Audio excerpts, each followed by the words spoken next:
Pleasant good morning. Today, welcome to another Sknfa press conference, the first for 2025. I would like to say a special thank you to the members of the Sknfa for electing our council for our mandate 2025 to 2029. Introducing our council, myself, the president, first vice president, Sean White, second vice president, Cuthbert Keynes, ordinary member, Ms. Aline Morris, Ms. Patricia Claxton, Mr. Javin Blanchett, and Mr. Phil Cooper. Their responsibilities are first vice president, Sean White, responsible for media, marketing, second vice president, Cuthbert Keynes, competitions and logistics, member Cooper for youths, member Claxton, Nevis Affairs and Women, member Blanchett, players and sports medicine. Also, member Morris for club development. Here at the head table today, we have, to my far left, Travis Rogers, who is responsible for youth development, head of refereeing. We have Mr. Grammy Brown. To my right, you have first vice president, Sean White. And far right, you have Ms. Aline Morris, council member. Media House, thank you for coming out today. We'd like to engage in some updates regarding St. Kitts and Nevis Football Association and the way forward, some of our plans and initiatives that we intend to undertake. So first, we'll start with the technical center, where we intend to continue the infrastructure development. We're on the far eastern side. We'll start construction of the amenities building, which will host multiple locker rooms, changing room for referees, media rooms, so we can have press conferences, etc. over there. We have bleachers, VIP area, so to enhance the atmosphere here at the technical center. The leagues, the senior men's league is due to kick off with the President's Cup on the 16th of February with SL Hospital St. Paul's versus MFCR Old Road United Jets at Warner Park Football Stadium. Shortly after, we'll have the Sknfa Division 1 League, which will kick off on the 21st, and the National Bank Group of Companies Premier League, which will kick off on the 22nd. The Women's League, Elvis Starborn Women's League, will kick off thereafter. We still have some updates. We'll have future updates regarding the youth football, both boys and girls, so that we'll have another press conference to keep you abreast of what's happening within the Sknfa. So without further ado, I'll now turn it over to the head of refereeing, Mr. Grammy Brown, to give us a brief update on refereeing matters and development. Thank you, everyone. Thank you, Mr. President, for inviting me this morning.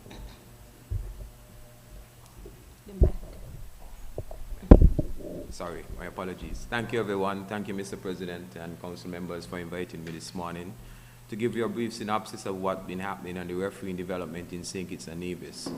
Firstly, I would like to say that St. Kitts has retained 11 FIFA match officials, assistant referees, and referees. And for the first time in the history of St. Kitts and Nevis, we have a FIFA-certified video match official in the person of Mr. Trisley Basu. And this comes at a great time for us because, as you know, the clubs who are very important to this league have been complaining that they need VAR in our leagues. And the president gave the clearance, and we had our initial meeting last year, which gave us the approval to continue and proceed. So with Mr. Basu being a certified video match official, then we can move to the next step of getting a VAR system implemented in St. Kitts and Nevis in the very near future. Secondly, we have a few match officials who have been receiving training, elite training at the CONCACAF level. 2 individuals are set to leave this weekend to travel to Costa Rica for elite referee training, where they would be trained in the application and interpretation of the FIFA laws of the game, who would come back home and impart their knowledge with their comrades here in St. Kitts and Nevis. We have two young and upcoming referees left the federation yesterday for the CFU, Caribbean Football Union, next generation level of officials. The next generation level of officials is an initiative by the CFU where talented referees and assistant referees in our region are groomed and prepared for the next phase of their referee career, which is FIFA level. Locally, I had the privilege of listening to the clubs last season and expressing their concerns about the refereeing. What we did this year, we had some series of meetings in the off season, which was very short for us, and we've pledged our commitment to be more professional in our servicing of the games here in St. Kitts and Nevis. Our leagues have started, our training have started. We are in Warner Park every day with our fitness instructors, going through a rigorous training because this year we intend to up our standard in officiating here in St. Kitts and Nevis.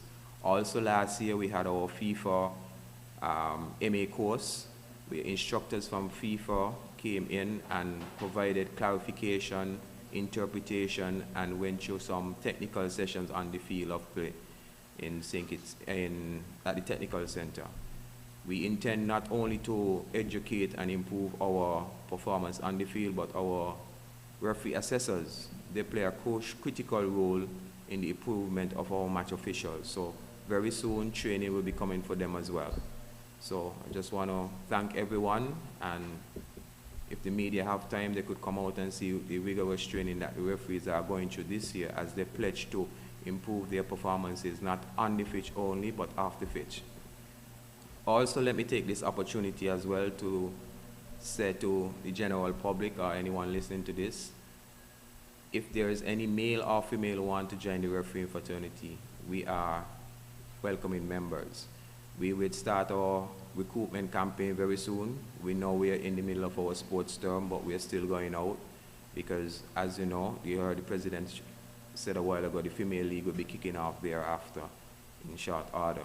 So we are welcoming recruitments for all referees, male and female of all ages. Thank you very much.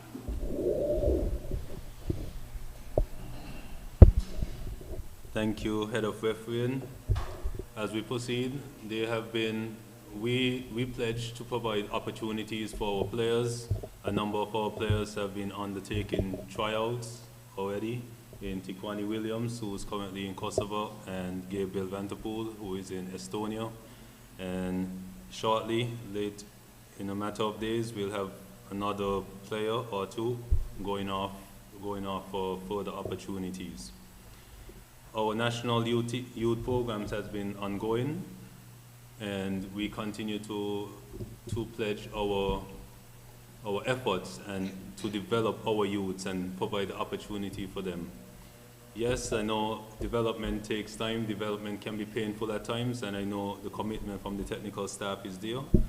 So I'll now turn it over to Mr. Travis Rogers, who will brief you on what's been happening with the National Youth Program.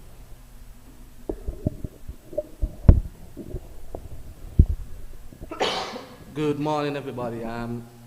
Permit me to adopt the protocol from my colleagues to my right. Listening public, I want to say Happy New Year to everybody who's listening. Currently, there's 3 youth national teams in preparation for upcoming tournament that commence in a few weeks. They are the 17 girls who travel to Nicaragua, where they will come up against Nicaragua and Jamaica, where the winner moves on to the second round. Our under 17 boys who travel to Costa Rica on the 7th of February to participate in their World Cup qualification, where they will come up against Cuba, United States of America, and US Virgin Islands. And also the under 20 females who will travel to Nicaragua to play against Nicaragua, Jamaica, and St. Vincent and the Grenadines. This team has been training for a couple months. approximately 6 months. Basically, training has been vigorous. We've been training straight through the carnival season, and I can say that they are ready to participate and ready to compete against these countries and represent the Federation very well. I would like to say, the President recently touched on it, development just doesn't come today or tomorrow. It takes time. And being around these crop of players, we have a great group of kids, both females and males, that with time, resources, and training, they will represent this federation in the near future and make this federation proud. And basically, that wraps up.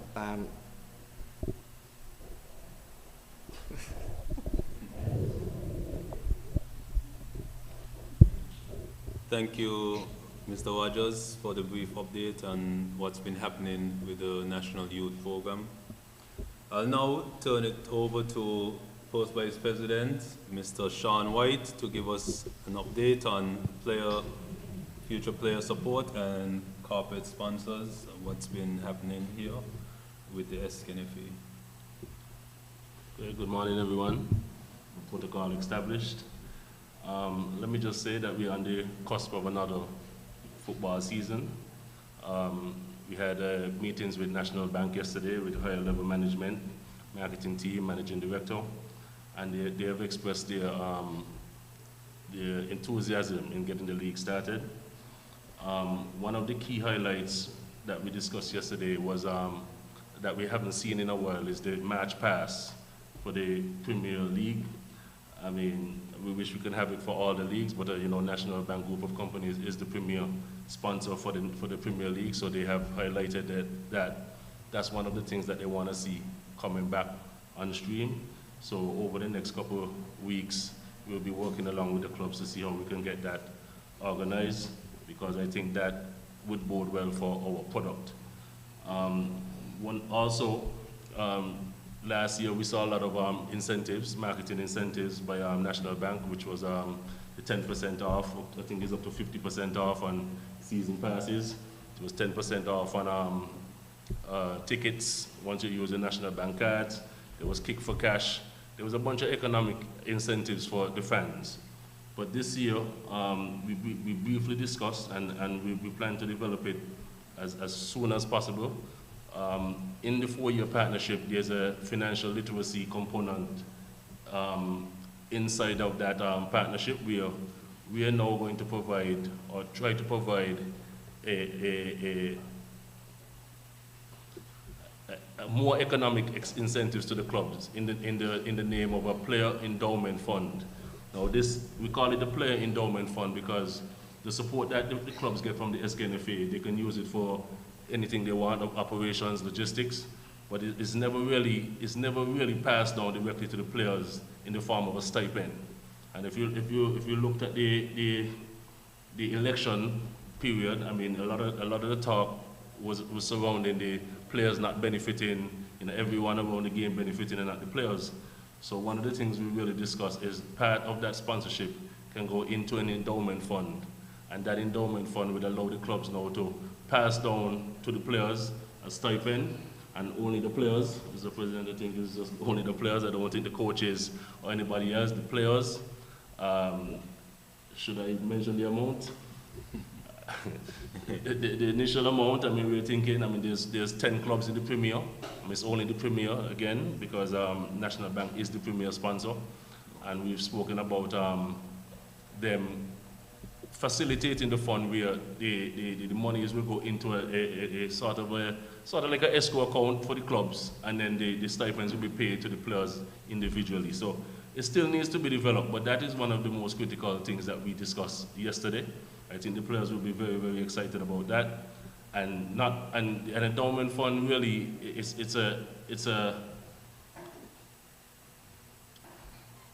really based on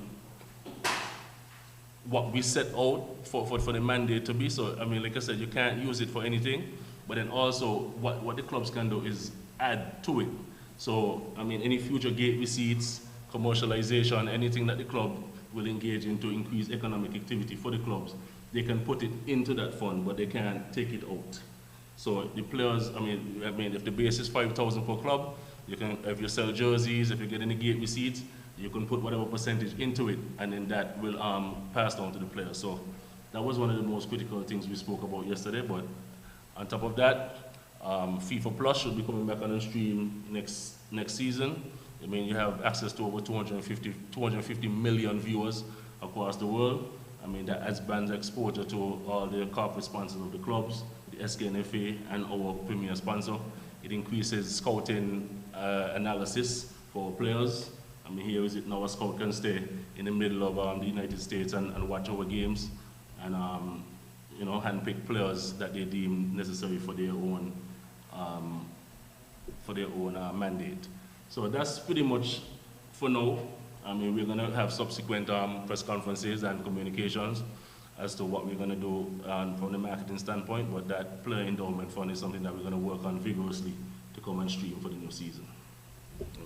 Thank you, Mr. Vice President, First Vice President. I must acknowledge in the room the Second Vice President, Cuthbert Keynes, as well too. To add to Vice President White, we intend to explore the option of revenue sharing as well. We know the talk has been going around regarding player stipend and so forth, and we will encourage the club when we do trash out everything. We hope that the players will truly benefit from the additional revenue provided from the games this season. I'll now turn it over to Ms. Councilmember Aline Morris, who she's been working vigorously with our number of our clubs to help strengthen the structure, etc.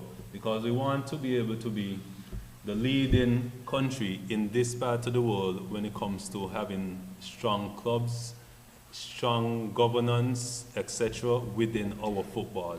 So without further ado, Ms. Morris, turn it over to you. Good morning to everyone, and Happy New Year to all of you. As the President just said, club development is basically for, in the Sknfa realm, is the side that you won't necessarily see football on the field. It is the behind the scenes persons who ensure that what you see on a match day is what clubs want to be portrayed for their clubs to help to support their and promote their sponsors. And so when we took office in 2021, that was one of the things we really tried to clear up, advance, and change for our clubs, because we found that some of them did not have functioning executives. They may have just had one or two persons who were working towards getting their clubs ready for a game on the weekend, or for Division I league, it was games played in the week. And so to have proper accountability of finances, to ensure that the players themselves were ready for games, if there were injuries after at a game, that they were being taken care of. It was one or two persons, and we said, no, you need to have more support, you need to have a proper executive, and so you need to have not just a president or a coach dealing with everything in terms of the technical side and the administrative side. We also would recognize that in FIFA, there has been support, there has been the mandate to formally structure clubs and how we do what we do with our leagues. And so club licensing has been part of the reform for football.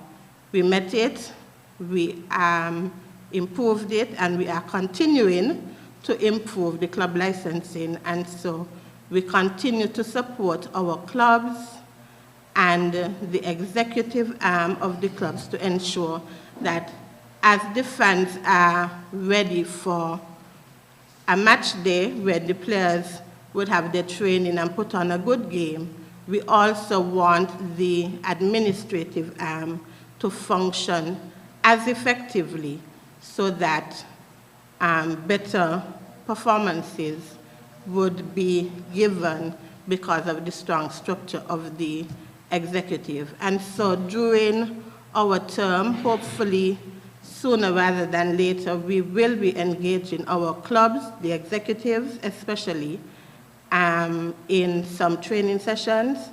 They have identified that they need the additional support, and so we will seek to do our best in providing that support for them so that as they have elections and new members come in, that everybody still is on the same page in the overall mission of what football is for their club and overall for what the Sknfa pushes. So we continue to ask for the support of the clubs, the executives, also for corporate St. Kitts and Nevis to where you find clubs who may not have sponsors to go out in the communities and support them. You get great mileage for being part of football. Sean, I'm taking over your marketing a little bit, but all of that comes hand in hand with the club development and pushing for what we want to see happen. Only positive stuff for our youth, so once our administrative arm is working properly, we will have the interaction that we need to have and ensure that our young people are safe while they're on the streets and they are engaged positively on the field, and which would limit our crime situation on the island. So we look forward to the support from everyone when it comes to club development, and as we have our sessions, we will inform and update you accordingly. Thank you. Thank you, Councilmember Morris. To kind of continue on what Council Morris would have expressed, the partnership between the Sknfa Council, the Secretariat, and its members is key to accomplishing this mission. One of the things we've taken pride of is the revision of the statutes and also providing audited financial statements on time in each year that we would have been in office in our first term. One of our clubs in Rams Village Superstars would have participated in the CFU Club Shield last year, and I think a major stumbling block for them was the audited financial statement in going on to the Caribbean Club Championship, CONCACAF Caribbean Cup. So we encourage, I think SL Hotspur St. Paul's United Football Club would be our participant this year in the CFU Club Shield, and we'll be working with them, and so that way they can get their audited financial statement in the event they place first or second in the Club Shield. They'll be able to continue on and represent St. Kitts and Nevis in the CONCACAF Caribbean Cup. So without further ado, I'll now open up the floor for any questions you may ask you have to anyone at the head table.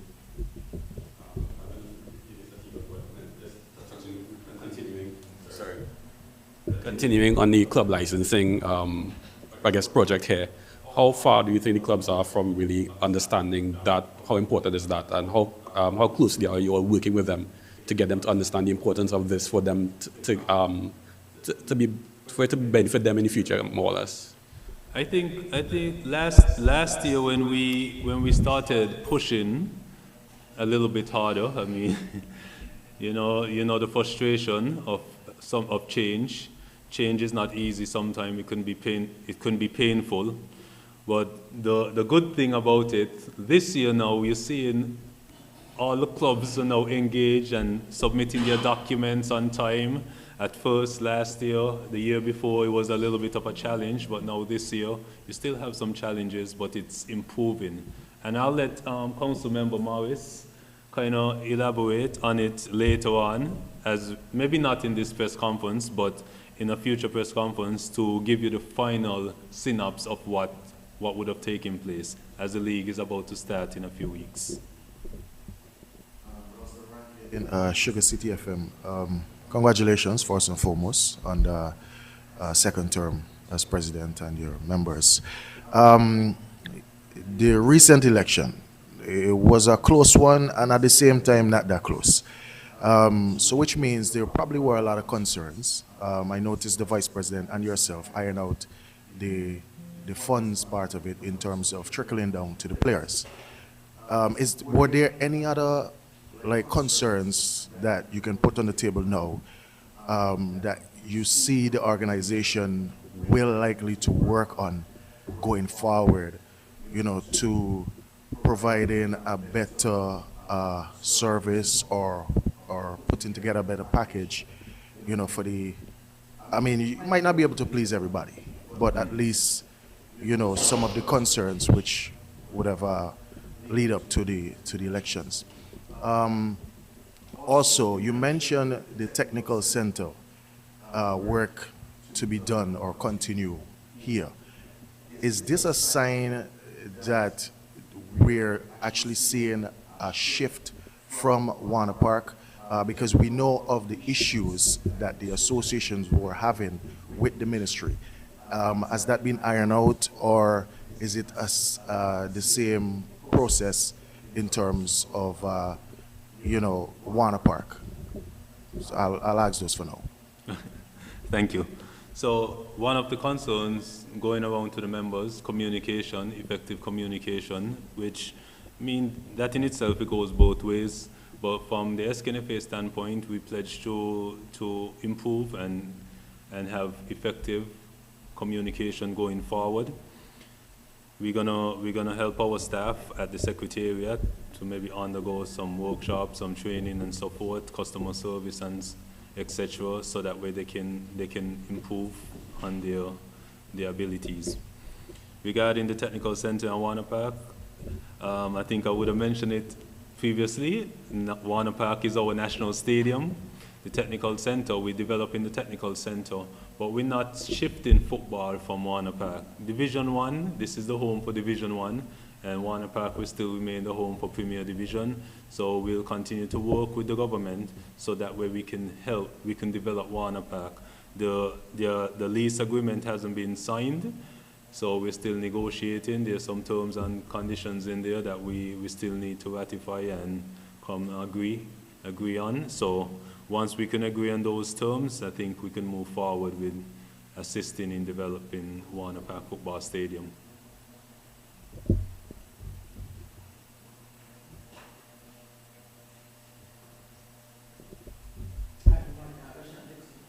Thank you, News Observer. Well, one question in multiple parts.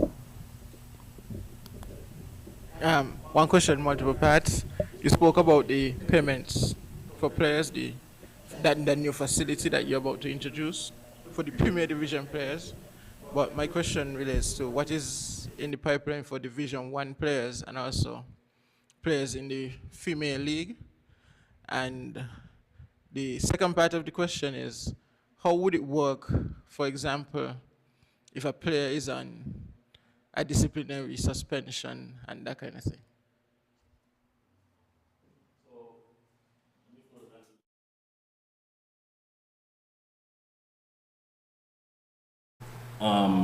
Extend this to all the leagues. National Bank group of companies is the premier sponsor for the Premier League, and it is outside of the remit of the Sknfa to pay players. So we came up with the idea of using the sponsorship money, because this is not money that's coming out from FIFA. This is our sponsorship monies and our partnership to start this fund. Sometimes you take sponsorship monies and you mingle it with to do logistics and all these other things. But I find that if we focus these payments to these players and start it as a pilot program, because it's not going to be a very huge fund. It's a start for the clubs to build on. The president would have mentioned the revenue sharing We always talk about commercialization, which is part of club licensing, the jersey sales, your concessions, your donors, your past players. All these can add to that particular fund. So whether it starts from $5,000 or $10,000, I mean, you can start adding to it, and then, you know, we will determine, along with the club executives, how those monies will be dispensed. So while we would like all the players, I mean, all the players who play football in St. Nevis deserve that. I think the incentive to get to the Premier League, I mean, we'll want to start there, and then everything else will trickle down. The second part of the question. Okay, yeah. Oh, but before, Mr. President, while you're on the same topic with the stipend, Yes. would it be a weekly, a fortnight, a monthly, if you guys already work out that? Well, we haven't really worked out those details as yet, because, you know, on every roster there's about 25, 30 players. So those are things, those are the intricacies we have to work out. But the actual establishment of the fund is the most critical part, and then we can work out the finer details as to who would get the stipend, whether it's weekly, bi-weekly, monthly, if you're a substitute. I mean, those are the other things that can come on stream, but the actual establishment of the fund, I think, is an extraordinary accomplishment, and I would like, again, to thank the St. Nevis National Bank for trying to facilitate this particular initiative.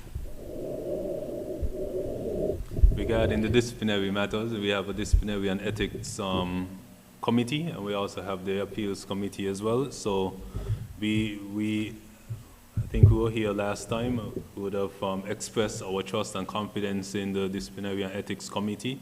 So we'll continue to trust their judgment in disciplinary matters, as we need to ensure that football is being played in a disciplined way, because football is a reflection of life, reflection of our society, and we want to, within the Sknfa, we want to have positive role models, whether football players, staff, officials, etc. We want to ensure that we're leading the way in terms of discipline. And going forward into the new season, is there a possibility of playoffs for Division 1? Well, I wish the competition committee members were on board regarding that. We know that Division 1 is usually, for lack of a better term, a dogfight to get to the top division. So I'll leave it up to the experts, the committee members, to bring it to the council, and then we'll make a decision from there. Okay, my next question. The last year Premier League, there were some issues with the refereeing. Leading up to the start of this Premier League, have you guys probably iron out some of those issues? Will there be training for some of the referees, or all of them? Will there be referees coming from different parts of the world, the Caribbean mostly, or so forth? Any changes in terms of the complaints that were given by some of the officials in last Premier League? Thank you, sir. Yes, there are changes. The major complaint was the professionalism of referees, and we can't run away from it. We are humans. Sometimes fans in the stand would see players and a referee talking, they don't know what the conversation is about. There could be some nasty things being said. And a referee do have emotions as well. So, yes, the referee has always been undergoing training. We recently concluded our annual FIFA referee course here in November, and we have some professionalism sessions. We have some understanding and the application of the laws. And as I said earlier, 2 of our senior referees in the Premier Division are about to travel to Costa Rica this weekend for elite referee training. The disagreement mainly is in the application, or the consistency in the application of the laws of the games. And when players feel as though they understand or knows the laws of the game better than the referee does, that's where the disagreement comes in. Because the Sknfa is trying to build an image of football. We don't want to see dissent nowhere in the field. FIFA stamp out dissent all over in its football league. Yes, there is a way you can have a conversation with the referee about his decision on a particular play. And we are in our upcoming training, because yes, we do intend to have a pre-season training with the referees. This is what we're accepting, this is the standard we want. If this happens on the pitch, it should be consistent at whatever division you are called upon to officiate. This is a yellow card, this is a red card going forward. What we intend to do with the council approval is invite the coaches and the president or assistant president to come to these sessions. And here you would be told exactly what the referees would be tolerating on the field of play and what we would not be tolerating. If there are concerns about our understanding or interpretation of a particular law, we would clear it up there in the room. And we hope that these coaches and president would go back to their clubs and sensitize their clubs. We also, with the education of our referee instructors and assessors, we would be making them available to clubs to come in and do sessions as it relates to a particular topic. So we are improving on the referee's standpoint, and we would continue to do this throughout the year. One of the major things that I would like and I implore all referees to do is build a better relationship between the referees and the club. The referees are not the bad guys. We are there to facilitate a game that at the end of it, the better team wins. Yes, we have challenges. The president have committed funding for purchasing of technology that would aid the referee in their development. The game is becoming faster. There are more consideration from FIFA to administer sanctions on the field of play. It's no longer a tackle. You have to think about, does the fan need this? Does the game need this at this particular time? So yes, the training would be ongoing, and the training plan is already done. It would be submitted to the General Secretary on Monday to go to the Council for approval, and then we roll out. But we would be ready for this coming season, and I can give my word that you would see a significant change or improvement in the standard of refereeing in St. Kitts and Nevis this season and hopefully going onward. You answered, we already answered it, because I was going to ask about using the technology. As we know, you know, times are evolving, and we have to be up to the times as well. And which brings me to this question to the president. In terms of the upgrading with the technology and moving along with the technology on the international scale, is FIFA assisting the countries with stuff like this? And while we're still on the international scale, is there any updates in terms of new rules, regulation, finances, anything of that you would like to share with the public at this time? To answer.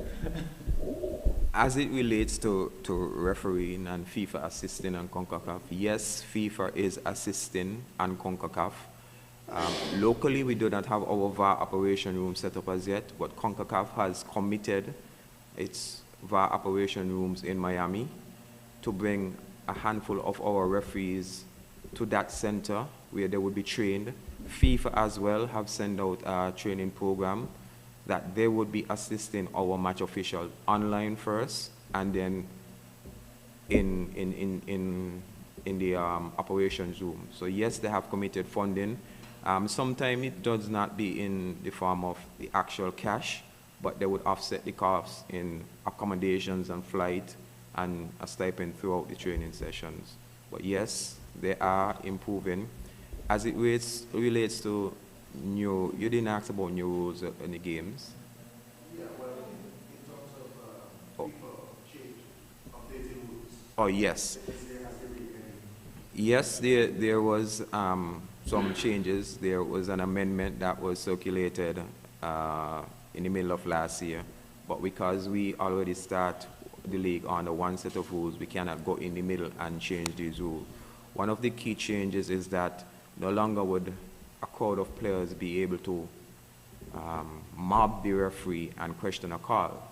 They are suggesting that only the captain be permitted to go and question the referee in a responsible manner. If that person, if the captain happens to be the goalkeeper, then he must appoint an outfield player and notify the referee before the game has started, so that when this person comes up, you know, it don't look as though you're showing dissent in any form. So there are some new changes, and like I said, we are being sensitized and educated as to how to administer these new changes in the upcoming season. One more question, quickly.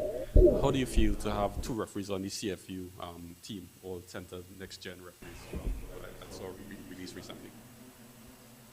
Honestly, when I get the notice last year, I was elated. I got goosebumps because I try to go to every game, and I sit in the stands, try not to be that obvious. And I hear some of the sentiments that are echoed from fans and players, and you know, it's disheartening. The kind of utterances that are thrown at the referees, you could deter them from wanting to, you know, join the fraternity, but we need somebody to administer the game. No referee goes out there to cheat any team. And given that we are humans, we might make a bad call, but we try to prepare them mentally not to, you know, let this affect them throughout the games. So when I see two youngsters getting this opportunity to go out there, it's really wonderful for me, honestly. One of the guys, he actually said to me, because I took him to the airport and gave him a talk, and he said he would make this country proud. And I've had a good amount of time on the list. And as I had the opportunity to go out to these sessions, and I come back home, there was always a change. So I really know what he's talking about. And the future is bright for the youngsters. We got quite a few youngsters coming in. So I know once they open the door and make the way, others will come. But it also sends a great message to the others that the Sknfa is providing opportunity. I think St. Kitts had one of the highest match official rates on the FIFA list in the Caribbean. That means great things are happening here. And it just cannot be the referee standard up there and the football up there. So, you know, it has to be on par. So we are doing something right. We had a great start, and we would continue. Morning, everybody. Mark Hanley, Hand-to-Hand Security Service. Hand-to-Hand Security Service was given a mandate to provide security for Sknfa. Most sporting events require security for more than one reason. Court controls, precautionary measures to put in place to take care of the fans and the patrons who come to those events. Now, we are faced with a task and new challenges right now for the new league. My suggestion is to the head table now is to inform the public and the clubs about the new security procedures and the interest of protecting the players and the patrons who come to those events. So I'd like to see a better communication in relation to communicating to the clubs and the public as to when they come to a football game, what they expect relating to security procedures. Thank you. Well, from the Sknfa standpoint, all Sknfa football matches are family-friendly, should be family-friendly atmosphere, so that way you can bring your sons, your daughters, your nieces, nephews, etc. to each and every event. We're asking the general public to be respectful, be professional, and just respect each other's space. We're all here to enjoy our respective teams at these various matches, so that way, I know it can get passionate at times, especially in the rivalries and so forth, but we also ask you to conduct yourself in a professional way and just respect our match officials, players, coaches, etc., and respect our security officers, as they're there with their tasked with the responsibility of ensuring safety and security at all matches and events of the Sknfa. Good morning. Just quickly, a question to Mr. Brown as well as to the President. President, firstly, the announced initiatives or the development for the technical center with the Eastern Stand, how is the Sknfa managing the use of the facility also for training as well as for development? Because I know that is part of the mandate as well for the technical center, while at the same time hosting games such as Division I and even some of the international games that will come. And for Mr. Brown, the refereeing department has produced a lot of good referees that have worked not only here but globally, in international competitions. How much are you anticipating any of these officials, especially with the World Cup year coming next year, that a match official from St. Kitts and Nevis, or more than one, could end up officiating games at the World Cup, the biggest stage in football? Thank you. So proper planning is one. We've been undergoing extensive planning regarding the development of the eastern side of the technical center with the new amenities building. We understand that the training is going to be taking place, and one of the things that we've identified last year, we had the Division I games matches during the week where it would have clashed with our national program. So we are playing with the idea, and I think most Division I matches will now be on the weekend, so that way we free up the midweek for our national program to continue to develop. Well, the construction over on the eastern side, the good thing about the facility and the land, it's not going to be invading on the field or the training space. So construction could be going on at the same time while development continues. To your question, sir, I am very hopeful that one day St. Kitts and Nevis would produce a FIFA World Cup referee. Sadly, it won't be happening this time around, simply for the fact because almost immediately after the World Cup concludes, the referees are already selected. So throughout those years leading up to the World Cup, they would have been receiving training for this tournament. That's the biggest stage for a football tournament. But yes, I can see in the very near future that we would produce a World Cup referee, both on the field of play and both as a video match official. But I can tell you that in our region, in the CONCACAF region, our biggest tournament, the Gold Cup, we would be seeing some match officials there this year. And I can safely say that already, for the start of the year, a number of our match officials have received appointment for CONCACAF tournaments. And this information will be shared with the general public shortly. And to also add to that, a number of personnel from St. Kitts and Nevis have been appointed as match commissioners, venue coordinator, and also match coordinator, referees, assessors, and so forth for regional matches as well. So we are doing our part, and we're going to continue to update the media and the general public as to what's taking place within the Sknfa and football activities here in St. Kitts and Nevis. As it relates to youth football, we saw the youth leagues resumed last year in full. All youth competitions took place. Are there any changes or any improvements you see that could be made to the youth leagues that will help to make the youth leagues also a feeder system for the school system, because you have a lot of these players who play in the schools as well, in terms of the development of the youth league overall? I think a closer working relationship with the Ministry of Education and Ministry of Sports is very important in moving youth football forward.